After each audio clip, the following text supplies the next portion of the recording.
Jelas, Dok. Ya.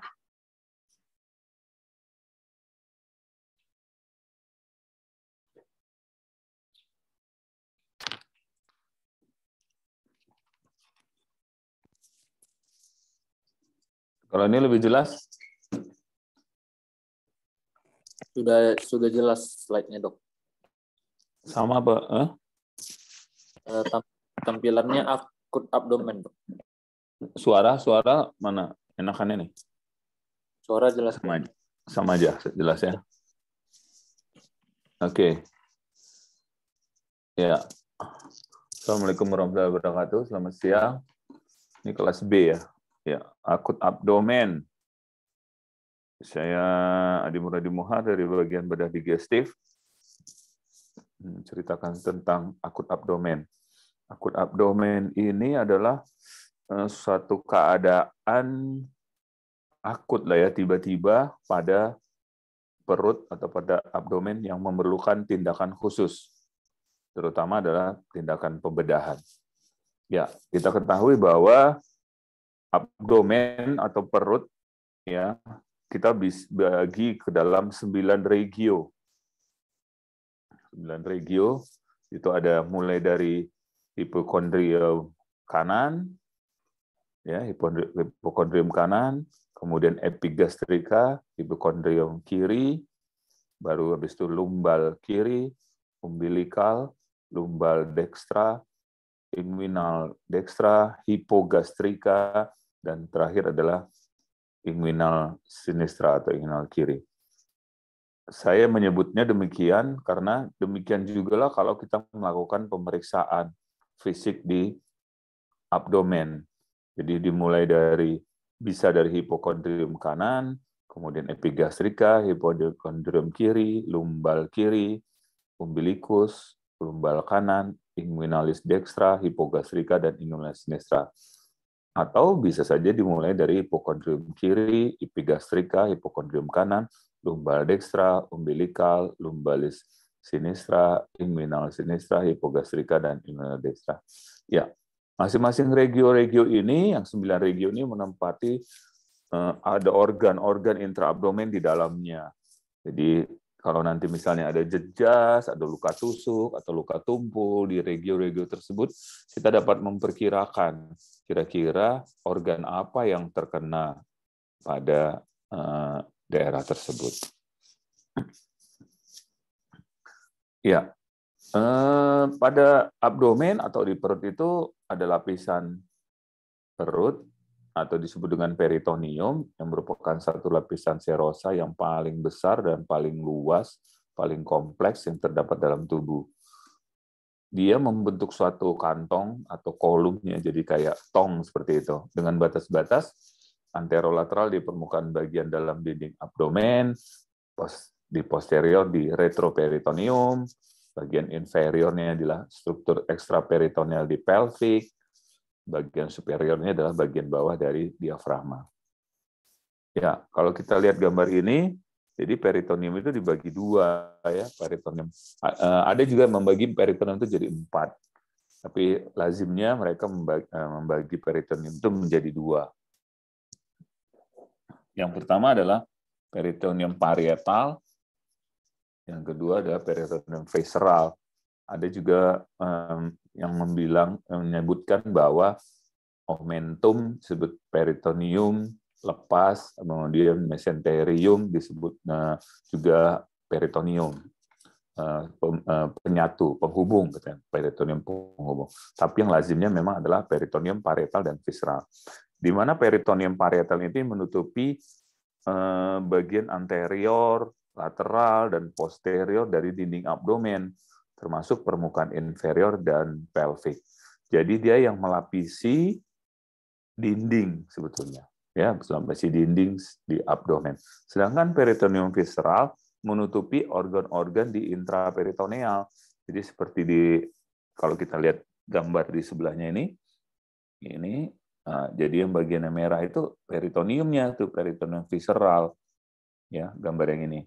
Jadi ada yang menutupi lambung, yang menutupi jejunum, ileum, kolon, limpa, usus-usus, halus semuanya.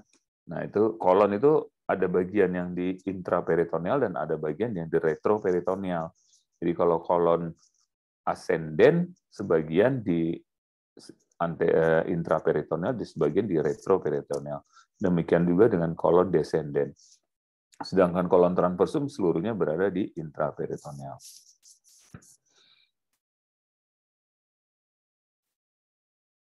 Di peritoneum kita juga kenal ada persarafan pada peritoneum parietal, yaitu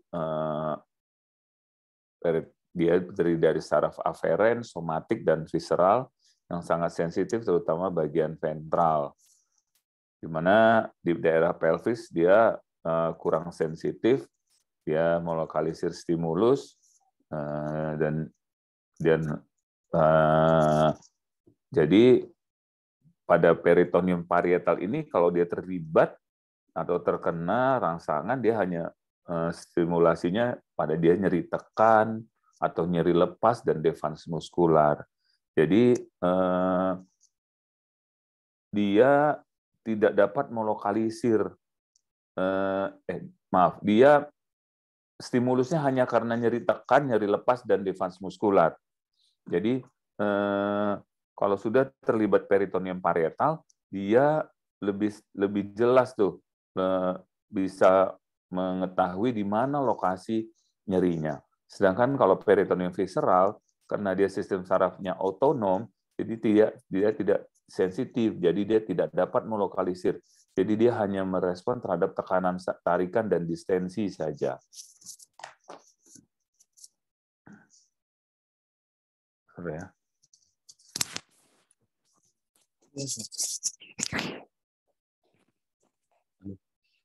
Saya lagi ngasih kuliah. Halo.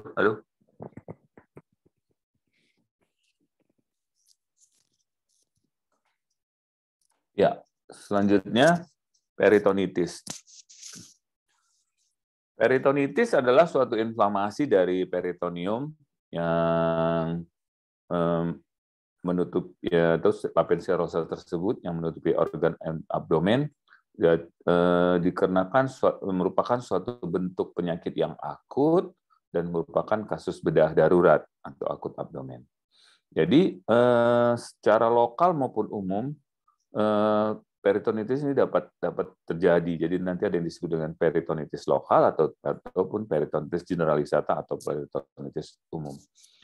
Terjadi melalui proses infeksi, bisa dikarenakan perforasi usus, misalnya pada rupture appendix atau di verticulum colon yang bocor maupun karena non infeksi.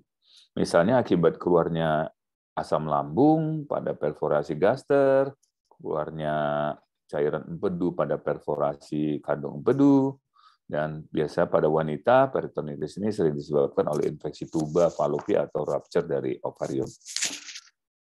Diketahui bahwa ada klasifikasi peritonitis. Yang pertama berdasarkan agent, yaitu disebut dengan peritonitis kimiawi dan peritonitis septik, di mana peritonitis kimiawi disebabkan oleh cairan lambung, cairan empedu, cairan pankreas yang masuk ke dalam rongga peritoneum.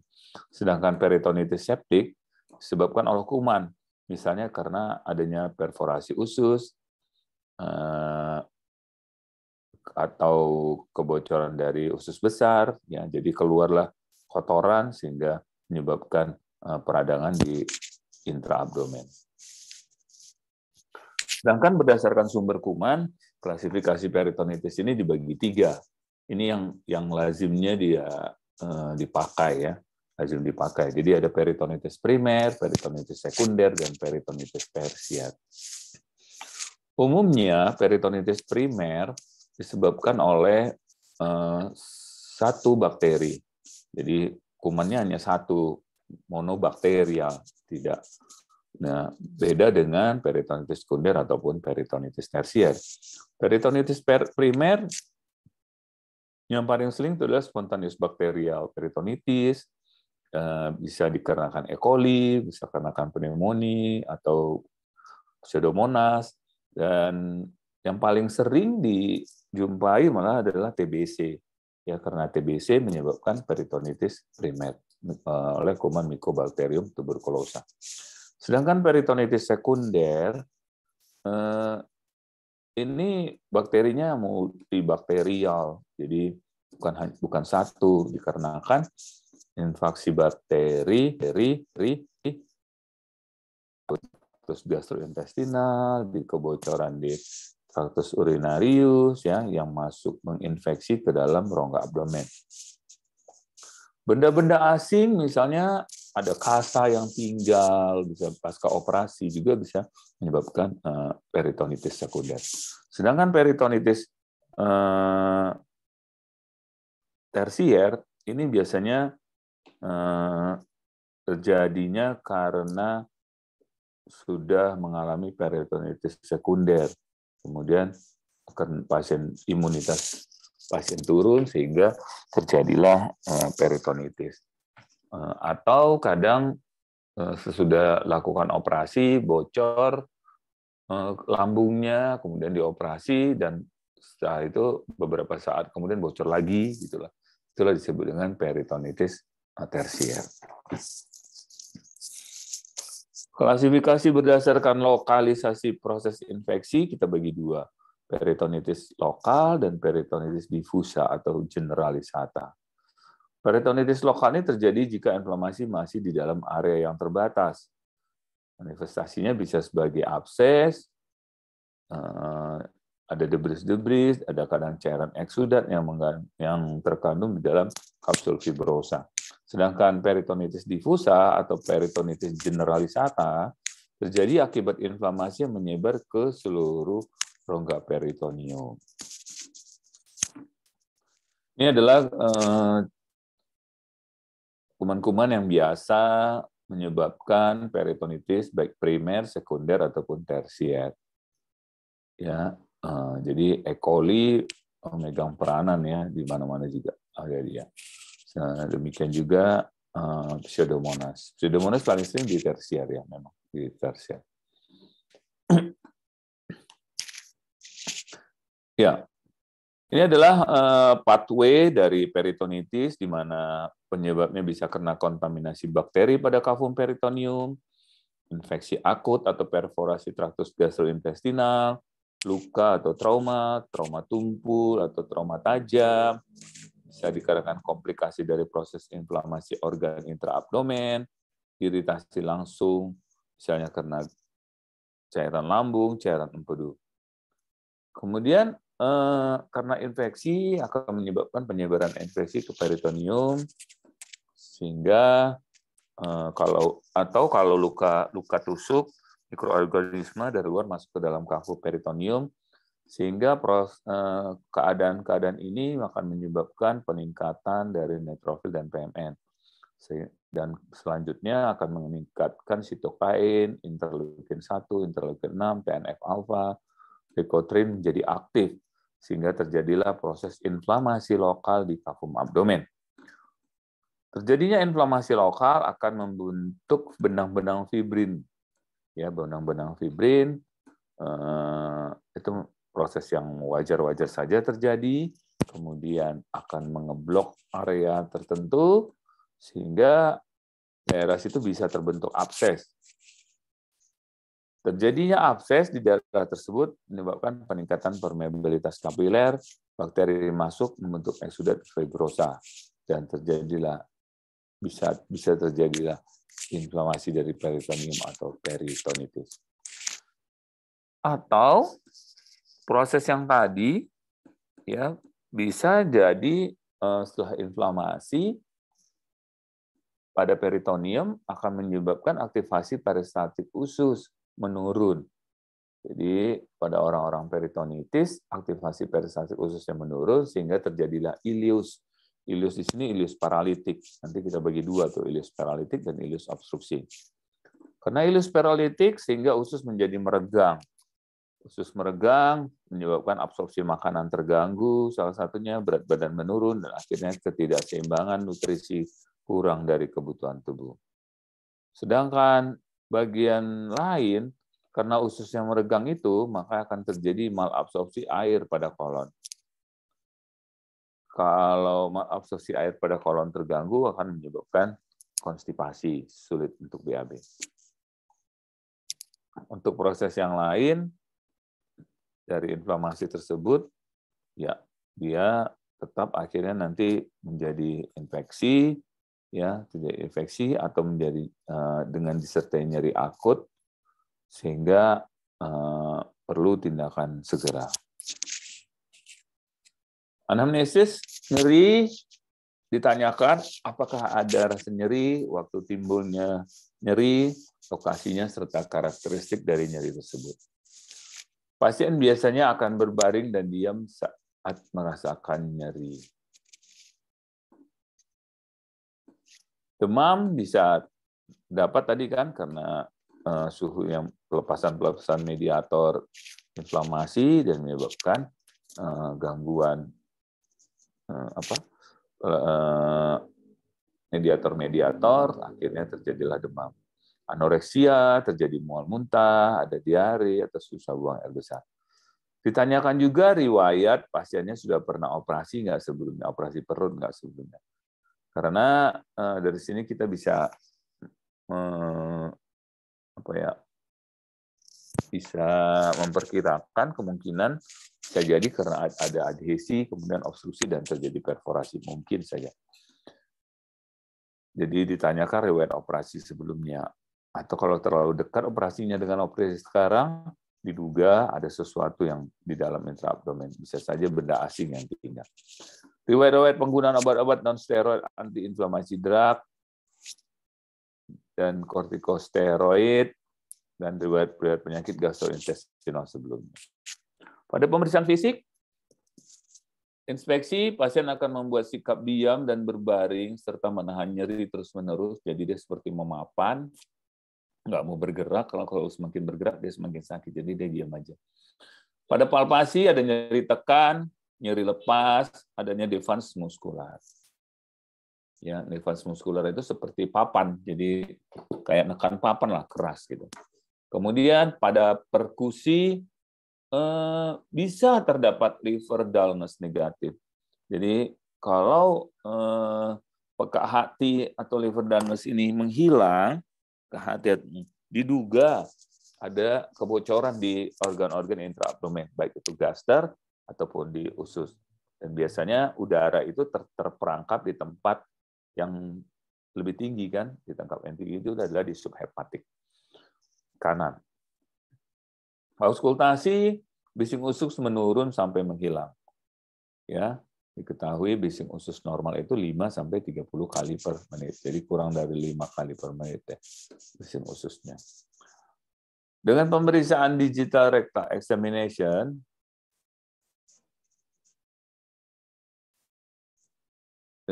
TSA-nya longgar biasanya dan nyeri pada seluruh arah jarum jam dari anus. Pada pemeriksaan laboratorium, leukositnya cenderung leukositosis dan kadar prokalsitoninnya juga kadang mulai meningkat. Laktat juga baiknya diperiksa dan nantinya kita akan memeriksa cairan peritoneum. Ini adalah foto toraks posisi erek atau tegak. Sehingga dengan foto toraks posisi erek ini kita bisa melihat adanya udara bebas atau free air intraperitoneal. Kalau bisa dilihat itu di bawah subdiafragma kanan. Ini kan ada diafragma nih. Ya ini paru kanan, paru kiri, ya. Kemudian ini ada subdiafragma yang putih itu. Ya, di sini juga subdiafragma. Nah, di subdiafragma ini terlihat ada warna kehitaman. Normalnya nggak ada sih dia. Normalnya dia nggak ada warna kehitaman seperti ini. Jadi dia warnanya putih aja gitu, karena hepart biasanya di situ. Nah, ini karena adanya udara, akhirnya udara itu naik di tempat yang paling tinggi, akhirnya dia terjadilah gambaran radiolution di subhepatik.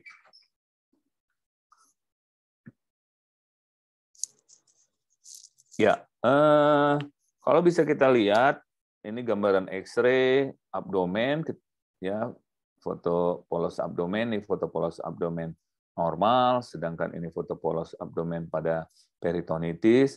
Kalau kita lihat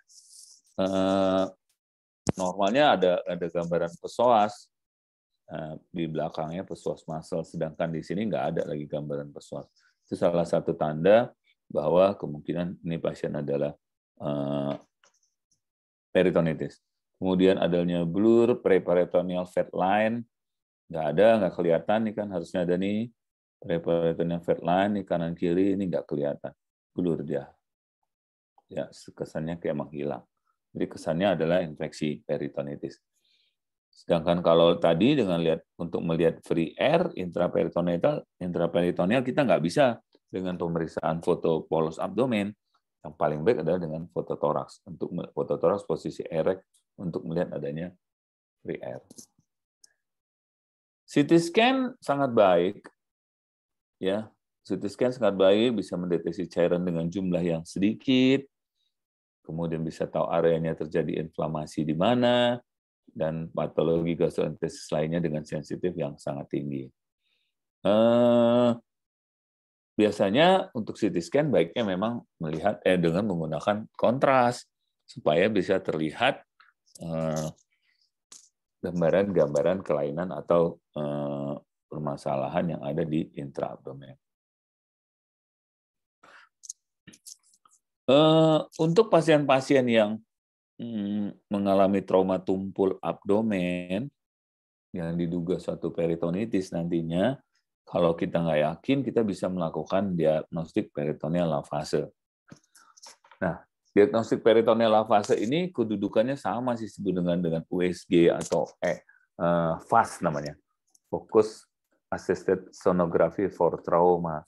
Jadi bisa digunakan USG tanpa harus melakukan invasi ke dinding perut pasien. Ya, kalau DPL itu kita harus melakukan invasi, jadi dengan cairan 500 cc dimasukkan ke intraabdomen setelah dilakukan anestesi lokal, kemudian nanti diperiksa apakah ada leukositnya, adakah enzim amilase gitu ya, untuk menilai apakah ada kebocoran apa enggak dari satu organ. Nah, laparoskopi. Laparoskopi ini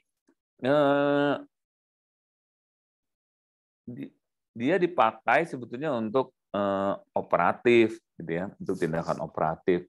Tetapi dengan laparoskopi kita juga bisa mendiagnosa suatu peritonitis sekunder. Jadi dia diletakkan di kamar operasi. Jadi sebelumnya kita lakukan laparoskopi diagnostik. Kalau memang ternyata ada kelihatan bocornya, baru segera dilakukan operasi. Kalau memungkinkan dengan laparoskopi silakan. Kalau enggak ya terpaksa harus dengan laparotomi.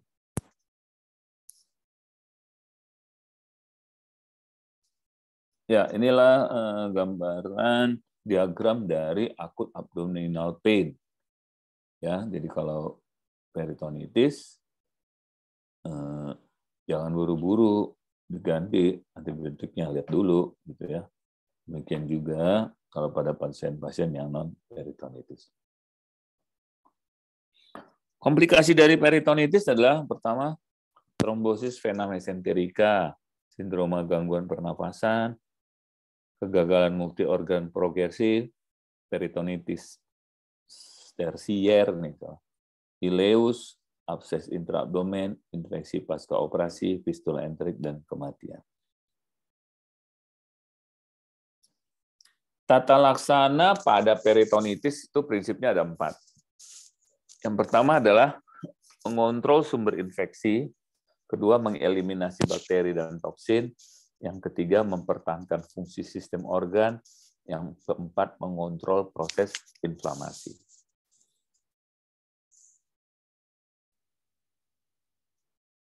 Untuk tata laksana konservatif bisa kita lakukan, pertama adalah resusitasi.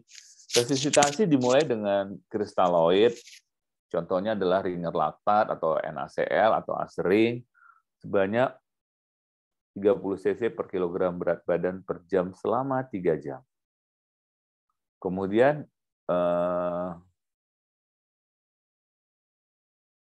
dilihat apakah tanda-tanda vital yang lain, bagaimana urin outputnya, ya. Nah, kalau dengan target MAP lebih dari 65. Jika MAP-nya tidak tercapai, barulah mulai diberikan vasopression. Pemantauan melalui urin output dengan ukuran 0,5 sampai dengan 1 cc per kilogram berat badan per jam. Ya, jangan lupa pasiennya diberikan oksigen mulai dari kanul nasal sebanyak 3 liter per menit atau sampai dengan MES atau non-rebreathing MES, NRM. Kemudian dekompresi. Dekompresi ini adalah mengurangi tekanan intraabdomen dengan cara memasang NGT melalui naso ke gastrik. Bagus sekali kalau NGT-nya besar, jangan tanggung-tanggung. Ya, kalau besar, kalau tanggung-tanggung nanti nggak keluar dia, tidak terdekompresi. Jadi baiknya NGT nomor besar. Kemudian yang ketiga adalah kateterisasi, di mana memang dipasanglah kateter mulai dari ukuran 16 sampai yang besar.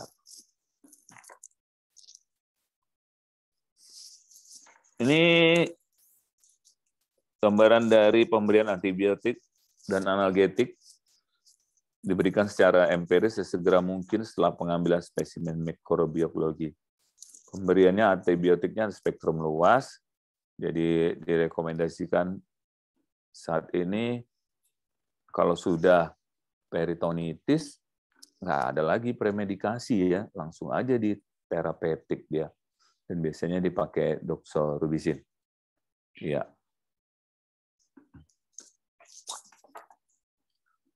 Tata laksana operatif, ini adalah cara yang paling efektif dengan tujuan untuk mengontrol sumber infeksi dan menyingkirkan sumber infeksi. Pembedahan dapat dilakukan dengan 2 cara, bedah terbuka dan bedah laparoskopi. Jenis dan tingkatan pembedahan tergantung kepada proses penyakit yang mendasarinya dan paparan serta infeksi intraabdomen. Jadi perlu sekali dipertimbangkan.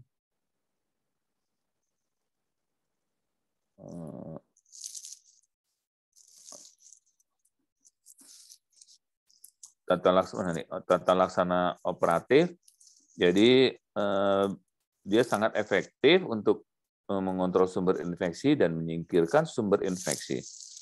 Pembedahan ini dapat dilakukan dengan 2 cara, yaitu open abdomen secara konvensional atau dengan laparoskopi. Memang laparoskopi sangat sulit kalau pasien sudah peritonitis karena ususnya dilatasi dan mengganggu ruang gerak kita. Jadi memang pilihan masih tetap di open abdomen. Jenis dan tingkat pembedahan bergantung pada proses penyakit yang mendasarinya dan keparahan infeksi intraabdomen. Jadi kalau misalnya pasien datang dengan sepsis, berbeda dong dengan pasien tidak datang dengan sepsis. Pasien dengan sepsis mungkin tidak akan disambung ususnya kalau bocor, ya kan? Didiversi aja, jadi dibikin kolostomi ke dinding perut. Tapi kalau pasiennya tidak sepsis, misalnya appendix perforasi ya tidak sepsis, atau di vertical perforasi tidak sepsis ya udah pasang biasa saja, nggak harus nggak harus dengan kolostomi gitu pasien. Jadi intervensi definitif untuk mengembalikan anatomi yang fungsional intraabdomen itu dia salah satunya. Prinsip laparotomi yang pertama adalah repair, itu kontrol sumber infeksi, kemudian purge, yaitu mengevakuasi inokulasi bakteri, pus dan ajuvannya, kemudian dekompresi, terapi abdominal compartment syndrome-nya,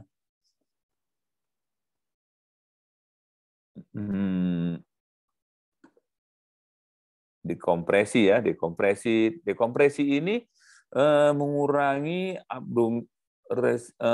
resiko untuk terjadinya abdominal compartment syndrome. Jadi kalau terlalu distensi perutnya kembung, jadi menekanlah ke vena cava atau aorta sehingga terjadi gangguan, bisa disebut dengan abdominal compartment syndrome. Yang prinsip yang keempat, dikontrol, pencegahan dan terapi infeksi yang persisten atau recurrent untuk pembuktian repair dan purge. Ya, selanjutnya ileus.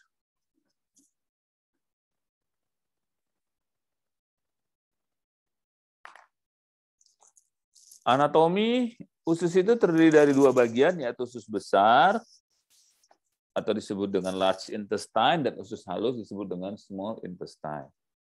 Usus ini mengisi bagian tengah dan bawah dari rongga abdomen. Kalau kita lihat gambar, usus halus itu mulai dari ligamentum teres, yaitu pasca dari duodenum. Duodenum itu kan dari lambung ya, lambung, kemudian pyloric, duodenum. Duodenum itu ada 4 bagian, intraabdomen yang disebut dengan pars 1-2, sedangkan retroperitoneal pars 3-4. Itu di belakang. Kemudian setelah itu kembali lagi intraperitoneal. Intraperitoneal ini kalau mau masuk ke usus halus atau jejunum, batasnya adalah ligamentum teres. Ya, dari ligamentum teres semuanya terus usus halus ini berpanjang bervariasi 3-5 meter kadang. Kemudian setelah itu baru dari usus halus masuk ke usus besar. Tempat pertemuannya disebut dengan ilium terminal. Di mana di daerah sekum itu ada, dekat daerah ilium terminal itu atau sekum itu ada usus buntu atau appendix. Nah, kolon ascenden yang naik ini dan kolon descenden yang turun ini bagiannya terbagi dua. Jadi ada bagian posteriornya dia terfiksir ke retroperitoneal, sedangkan anteriornya tidak. Kemudian demikian juga dengan kolon descenden, bagian anteriornya intraperitoneal, sedangkan di belakangnya di posteriornya ada retroperitoneal. Kemudian sigmoid sudah semuanya berada di intraperitoneal, kemudian rektum, di ekstraperitoneal, di daerah pelvik dan anal kanan. Vaskularisasi usus halus yang utama adalah suplainya dari arteri mesenterica superior, ya, di mana usus halus ini diketahui memiliki valve and conniventes, jadi dia ada seperti valve, ada katup-katup di pembuluh darah ini. Arteri mesenterica superior akan bercabang, akan mendarahi jejunum dan ileal, serta cabangnya ke iliokolika kanan, di mana salah satu cabang dari iliokolika adalah arteri appendicularis. Kemudian arteri mesenterica superior ini atau SMA, superior mesenterical artery ini juga akan mendarahi kolon kanan, kemudian kolon transversum, kemudian sampai sebagian dari kolon kiri sebagian. Jadi kolon kanan itu total berasal dari kolika kanan, arteri kolika kanan yang berasal dari mesenterica superior, demikian juga kolika middle atau transversalis, daerah transversum itu semua juga berasal dari dari mesenterica superior. Sedangkan yang arah ke bawah itu lebih banyak kalau dari arah ke descendant ke arah distal biasanya lebih banyak datang dari arteri mesenterica inferior. Sedangkan vena mengikuti arteri, ya, sama saja. Definisi ileus obstruksi, ileus itu ada dua, ada ileus paralitik dan ileus obstruksi. Ileus paralitik itu pada peritonitis, ya, pada peritonitis disebut ileus paralitik. Pada gangguan elektrolit juga kalau kaliumnya banyak berkurang dia juga jadinya paralitik. Atau bisa dikarenakan uremic syndrome. Jadi urium kreatinin yang tinggi pada gagal ginjal akut juga akan menyebabkan gangguan splanchnic blood flow sehingga terjadilah perlambatan gerakan dari usus dan kesannya suatu ileus paralitik. Ileus paralitik yang lain atau biasa disebut postoperatif ileus biasanya kalau misal pada operasi seksio yang banyak memanipulasi usus, ya menggeser-geser usus, itu biasanya kita sebut dengan postoperatif ileus dan itu salah satu daripada ileus paralitik. Yang kita bahas ini adalah ileus obstruksi atau nama lainnya ileus mekanik. Ileus, nama lain lagi ileus dinamik, adalah suatu gangguan jalannya isi usus atau pasase usus yang disebabkan karena penyumbatan mekanis pada usus, di mana terjadi penyumbatan total atau menutup atau sebagian.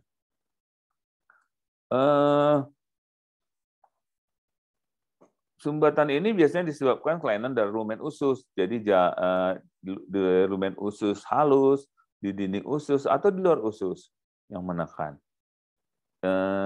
Atau kelainan vaskular pada satu segmen usus.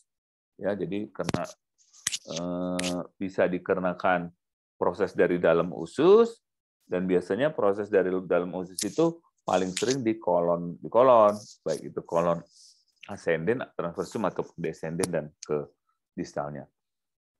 Sedangkan kalau kelainan di dinding usus bisa jarang sih, cuman ada ya, tapi jarang.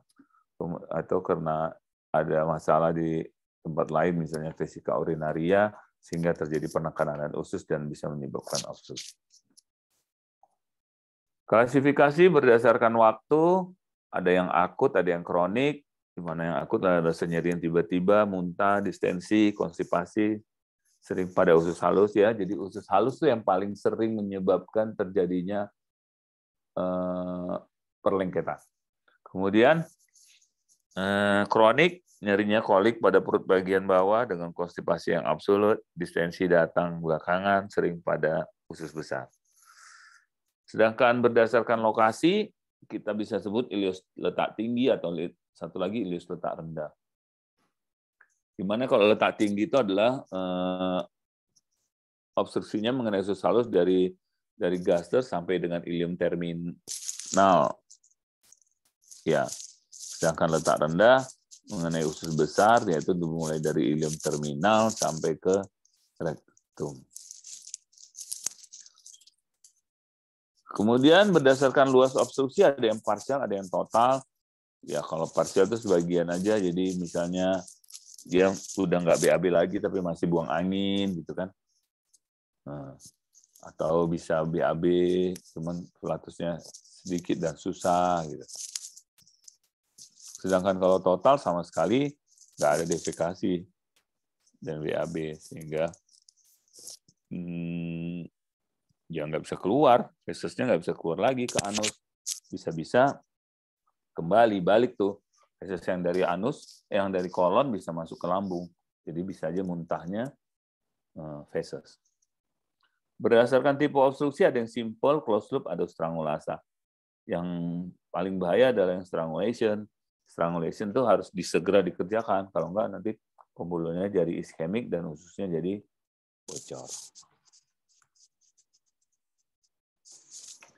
Etiologi dan faktor risiko, ada ekstraluminal atau bisa jadi dia kompresi eksternal, bisa dikarenakan hernia, adesi, karsinoma, kemudian kalau dari dinding usus biasanya tumor atau inflamasi. Etiologi berikutnya kalau dia intraluminal, di blok lumennya biasanya bisa karena batu empedu yang cukup besar, ada namanya gallstone ileus, saya baru jumpa satu kali pun pasiennya. Jadi karena batu dari gallbladder turun masuk ke ductus pancreaticus, kemudian keluar masuk ke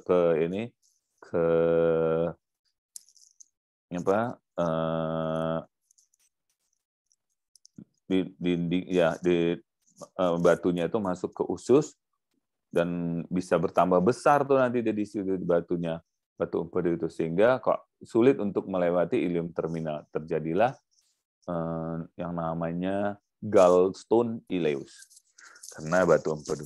Enterolitis, bezoar tuh makan makanan yang kayak bisa rambut gitu kan dimakanin gitu ya. Jadi nyangkut akhirnya benda-benda asing banyak. Prostatitis atau intussusepsi. Berdasarkan kongenital bisa dikarenakan malrotasi ususnya atau duplikasi dan kista. Ini nanti bisa dibaca lah mechanical bowel obstruction dan ileus, patogenesis dan klinikalnya, ya, gimana akhirnya nanti kenapa bisa pasien bisa jadinya sepsis atau yang tadinya bagus bisa jadi buruk, ya. Jadi ini bisa dipakai untuk konservatif. Kalau tak berhasil konservatif ya barulah operatif. Karena kalau pasien-pasien itu terjadi ileus obstruksi dikarenakan adhesi perlengketan bekas operasi yang lama, sudah pernah operasi, kalau dioperasi resiko lengketnya tambah banyak gitu. Jadi kalau bisa dikonservatif ya nggak apa-apa. Lebih baik tuh konservatif pada adhesi, small bowel adhesi. Nanti ada grafik, ada gambaran diagramnya. Ya, manifestasi klinisnya nyeri kolik. Jadi kalau nyeri kolik itu hilang-hilang timbul ya, kadang-kadang nyeri, kadang-kadang enggak, ya. Serang-serangan dia datangnya. Ada mual, muntah, distensi abdomen itu perutnya kembung. Nah, perut kembung. Kalau orang gendut bukan kembung dia. Ya, kalau orang gendut itu perutnya buncit, kalau dia tidur perutnya kan ke samping ya, bukan ke tengah atas kan. Jadi kalau orang gendut itu, orang gemuk itu obes lah misalnya kan, dia kalau tidur perutnya ke samping. Demikian juga kalau asites kan perutnya ke samping.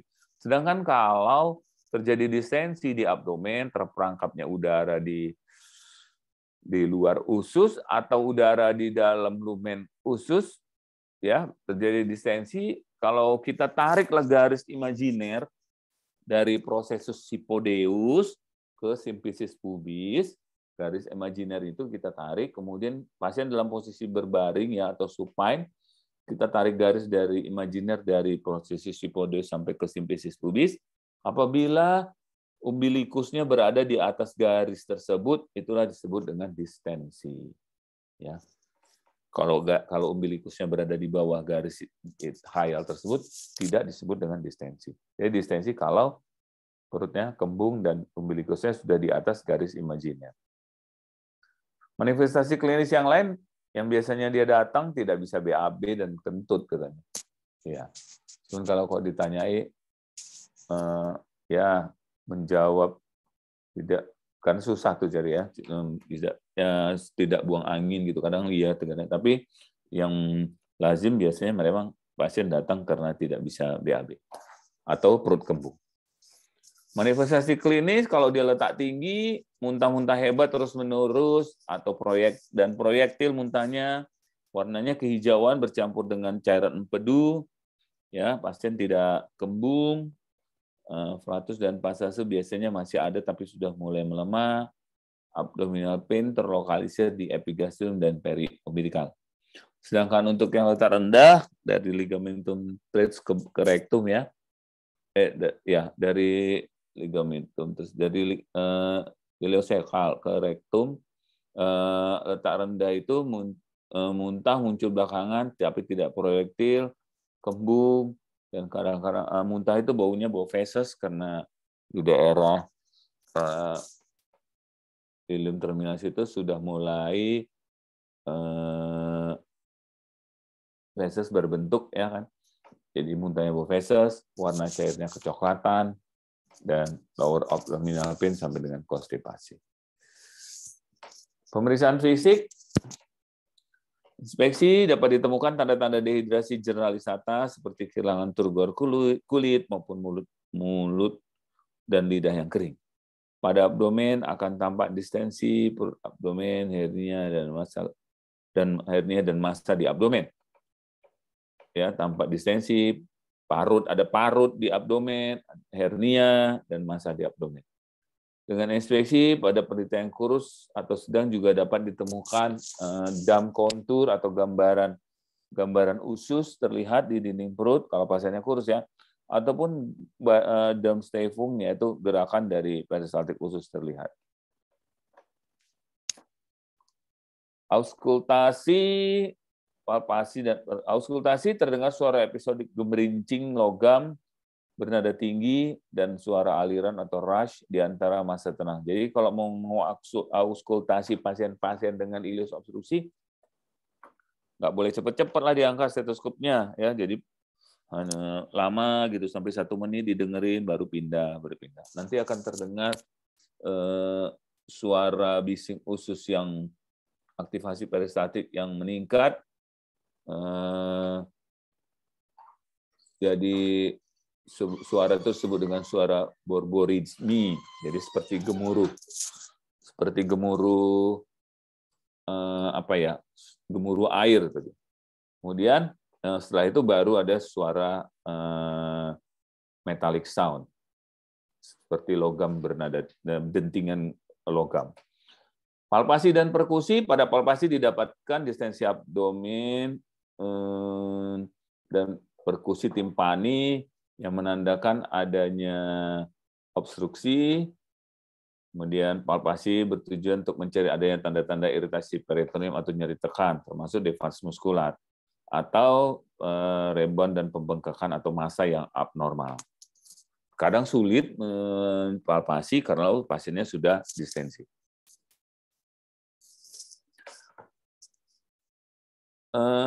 Yang tak kalah penting adalah pemeriksaan digital rectal examination atau rectal touche. Pemeriksaan rectal touche pada ileus obstruksi bisa kita dapati sphincter ani kadang ketat, tetapi ampula rektum kosong sehingga kesannya kolaps, sehingga kesannya tidak ada udara yang sampai ke distal dari rektum. Perhatikan juga kalau ada massa di daerah rektum yang bisa menyebabkan obstruksi. Pemeriksaan penunjang, tes laboratorium biasanya tidak spesifik, ya. Jadi dilihatlah ketidakseimbangan elektrolit, azotemia, kadang-kadang lihat juga serum bikarbonat, pH darah arteri, ya, analisa gas darah, kadar asam laktat yang bisa membantu dalam diagnosis iskemik usus. Leukositosis, neutrofilia, dan hiperamilasemia juga menunjukkan kemungkinan adanya iskemik dari usus. Foto polos abdomen, kita gunakan 3 posisi namanya, yaitu posisi supine, posisi erect, atau posisi left lateral decubitus. Biasanya left lateral decubitus dipakai bila pasien tidak bisa posisi erect, ya, bisa posisi erect atau tegak. Jadi posisi supine, left lateral decubitus kalau dia tidak bisa erect. Nah, ini biasanya kita melihat adanya gambaran udara yang terperangkap di dalam usus. Jadi kalau supine, posisi supine, kita melihat udara yang terdistal, ya kan? Sedangkan kalau untuk yang posisi erect atau left lateral decubitus, kita bisa melihat gambaran multiple air fluid level. Pemeriksaan penunjang yang lain,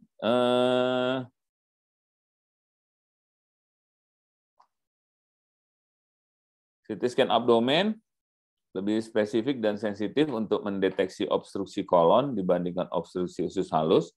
Jadi memberikan gambaran gangguan vaskular, kemudian transisi dari loop dilatasi ke segmen yang dekompresi, kadang-kadang terlihat ya. Jadi ada bagian yang dilatasi, kemudian tiba-tiba ada bagian yang kolaps. Sedangkan untuk USG abdomen, pada operator USG yang cukup mahir, terlatih, bisa dia lebih sensitif memang dan spesifik daripada ronsen abdomen biasa. Tetapi kalau udah dia small bowel obstruction, susah untuk melihat karena dilatasi ususnya semua. Ya, jadi biasanya ini digunakan hanya pada pasien-pasien yang kritis yang dilakukan di samping tempat tidur. Jadi tanpa harus mendorong pasien lagi dibawa ke ruang radiologi. Ya. Jadi USG ini bisa berguna untuk membedakan obstruksi mekanis dari atau disebut dengan post operative ileus. MRI ya sangat bukan apa ya, agak lebih heboh sih sebetulnya kalau untuk melakukan MRI dibanding dengan CT. Ya. Jadi dibatasin dia karena biaya dan kadang-kadang sulit, pasiennya jadi nggak nyaman gitu kan kalau di MRI. Biasanya diindikasikan pada pasien-pasien dengan penyakit Crohn, beresiko terhadap radiasi UV misalnya, dan obstruksi usus halus yang ringan. Ya, ini gambaran dari obstruksi dari small bowel. Yang sebelah kanan ini adalah posisi supine, ya gambaran supine. Sama seperti ini juga gambaran supine, masih supine, ini supine semua nih. Gambaran supine, jadi usus halus dilatasi nih, semua tampak herringbone, ini kayak tulang ikan herring ya kan. Ini haustranya. Ya, kemudian dilatasi itu ususnya lebih dari besar-besar ususnya daripada normal yang di tengah. Kemudian kalau ini adalah gambaran dari volvulus dari sigmoid. Bisa kita lihat ya, dia cukup besar nih volvulus sigmoidnya nih. Nah, ini. Jadi ini ya. Ini volvulus sigmoid.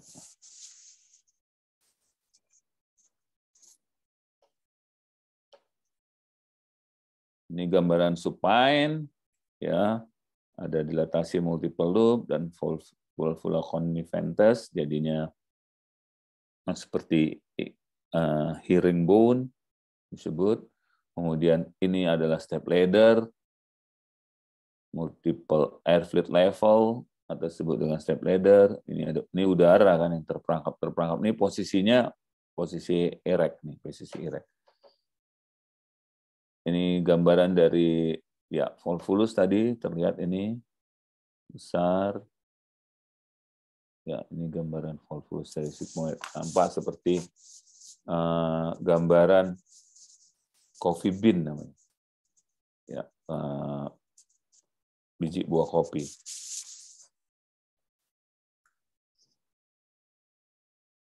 Ya, CT scan kita bisa lihat ada obstruksi pada usus halus, tampak dilatasi usus halus, kemudian dengan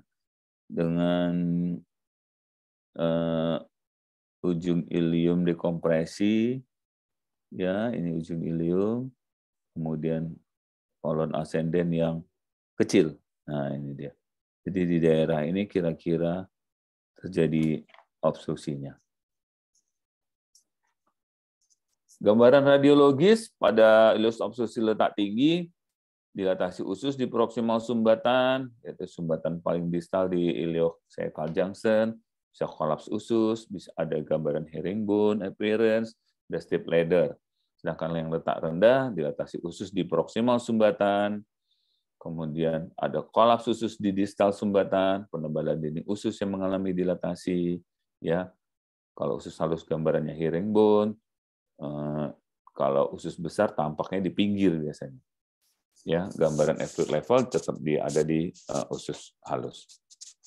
Tata laksana dasar pengobatan ileus obstruksi adalah koreksi keseimbangan elektrolit dan cairan, menghilangkan peregangan dan muntah dengan dekompresi, mengatasi peritonitis dan shock bila ada, dan menghilangkan obstruksi untuk memperbaiki kelangsungan dan fungsi usus kembali normal. Dalam resusitasi yang perlu diperhatikan adalah mengawasi tanda-tanda vital, dehidrasi, dan shock. Pemberian obat-obat antibiotik spektrum luas dan antiemetik dapat dipertimbangkan. Tujuan utama penata laksanaan adalah dekompresi bagian yang mengalami obstruksi untuk mencegah perforasi, bersama pasanglah pipa lambung dengan persiapan ya, kemudian operasi bila telah terjadi rehidrasi dan organ vital berfungsi optimal, dan pasca bedah hati-hati gangguan elektrolit dan asupan cairan. Tata laksana operatif, beberapa tindakan operatif pada obstruksi ileus adalah bisa dengan simple correction, bisa tindakan operatif bypass, atau hanya membuat fistula enterokutan pada bagian proksimal yang obstruksi, atau dengan cara reseksi dan penyambungan usus. Ini algoritma dari tata laksana small bowel obstruction, bisa kalau kita lihat dia bisa ditunda sampai 72 jam. Kalau lebih dari situ kalau tidak berubah ya bisa dilakukan operatif. Nanti bisa dibaca. Ya, terakhir, dua terakhir, appendicitis.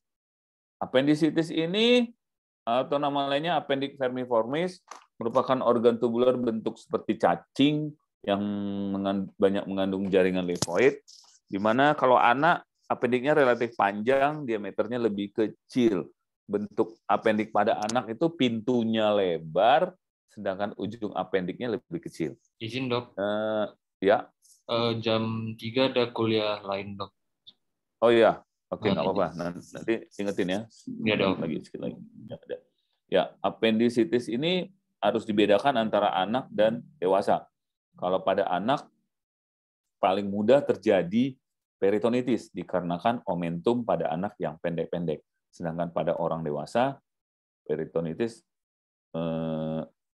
jarang karena omentumnya panjang-panjang dan besar, sehingga bisa terjadi proses yang disebut dengan walling off, atau nanti bakal terjadi appendiceal infiltrate. Sedangkan pada anak, proses appendiceal infiltrate itu sulit terjadi.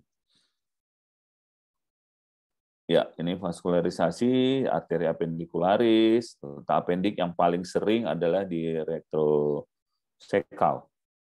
Appendicitis adalah peradangan pada appendix vermiformis yang menyebabkan abdomen akut yang paling sering. Etiologinya, penyumbatan, infeksi, bisa parasit, hiperplasia jaringan limfoid, dan kebiasaan makan rendah serat. Pada orang dewasa, paling sering etiologinya adalah penyumbatan, sedangkan pada anak paling sering karena hiperplasia jaringan limfoid. Ya, appendicitis akut itu ada beberapa tahapan, ada appendicitis akut simple, appendicitis akut suppurativa, appendicitis gangrenosa, perforasi, dan infiltrat appendicularis. Ya, kalau sudah lebih dari 2 minggu disebutlah appendicitis kronik. Ya, ini patofisiologinya, jadi semuanya berdasarkan karena obstruksi, peninggian, tekanan intralumen dari appendik, bisa dikarenakan jepitan dari luar atau karena memang ada proses yang menyumbat di dalam lumen appendik, dan biasanya sumbatan di lumen appendik disebabkan oleh adanya fekal yang mengeras atau disebut dengan fekalit. Oke, udah jam 3 ya, Sian? Nanti bisa, ya, yang satu lagi ntar ya. Ada sign, ada beberapa pilihan-pilihan untuk memeriksa, untuk menentukan appendicitis. Jadi, bentar. Ya, ada skor-skor. Yang paling lazim dipakai adalah Alvarado score. Ya, tapi ada beberapa skor yang lain yang bisa juga digunakan. Oke, saya rasa itu saja. Nanti bisa dibaca. Oke?